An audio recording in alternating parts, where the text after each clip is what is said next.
guys, have you ever gone to different Italian restaurants, ordered tiramisu and have it taste differently each and every time? Or have you liked it at one restaurant and not at another? Well, I am here today to inform you and teach you on how to make an authentic Italian tiramisu that you are sure to love time and time again.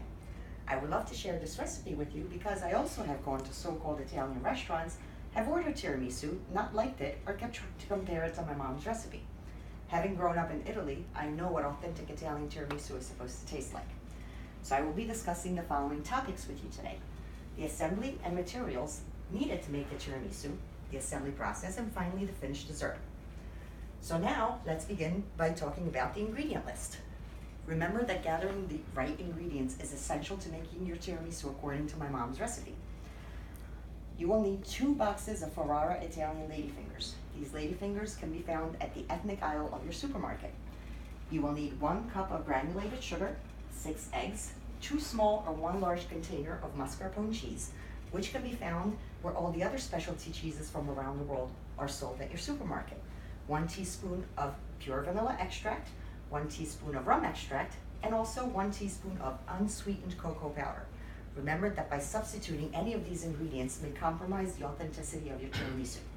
Now that we have talked about the ingredients, let's talk about the materials that are needed to making your tiramisu. Remember that having the right ingredients and materials are both essential into making your authentic Italian tiramisu. The materials you will need are 1 large 8 by 12 by 2 inch pan with lid, a whisk, a spoon measurer, a flat spatula, a small strainer, 1 small bowl, and 2 medium bowls. Now that we've talked about the ingredients and materials, we will move on to the second key step in making the tiramisu, which is the assembly process. Remember that you must follow a step-by-step process when making an authentic Italian tiramisu. We're going to start by making the egg and egg white mixture. You're going to separate the egg yolks and the egg whites each in the 2 medium bowls. In the egg yolk mixture, you may incorporate the 1 cup of granulated sugar. You are to mix this by hand with a spoon until smooth and pale yellow. You can now add the 1 teaspoon of pure vanilla extract and the 1 teaspoon of pure rum extract, and give it a few more whirls. Now that you have done this, you may start incorporating the mascarpone cheese by spoonfuls.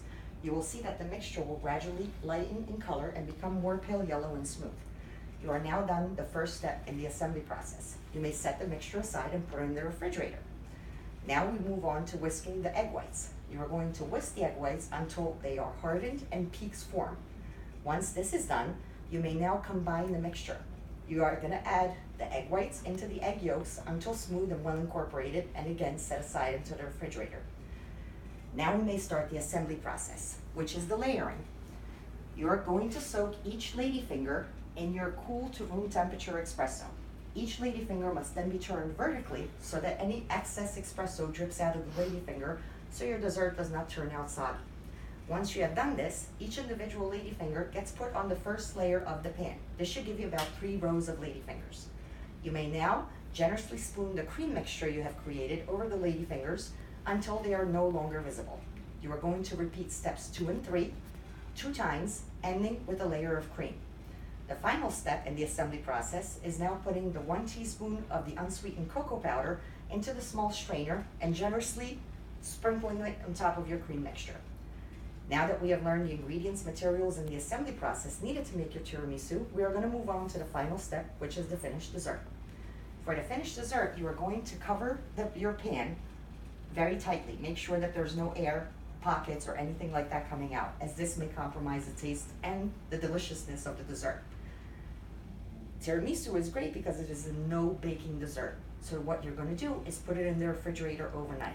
8 to 10 hours of refrigeration are needed to settle the dessert. Once the dessert has settled, you are now ready to serve. So what we have learned today is how to make an authentic, delicious Italian tiramisu. You now possess the knowledge to make it yourself. So I will leave you with a phrase that only us Italians say: Buon appetito! Hey.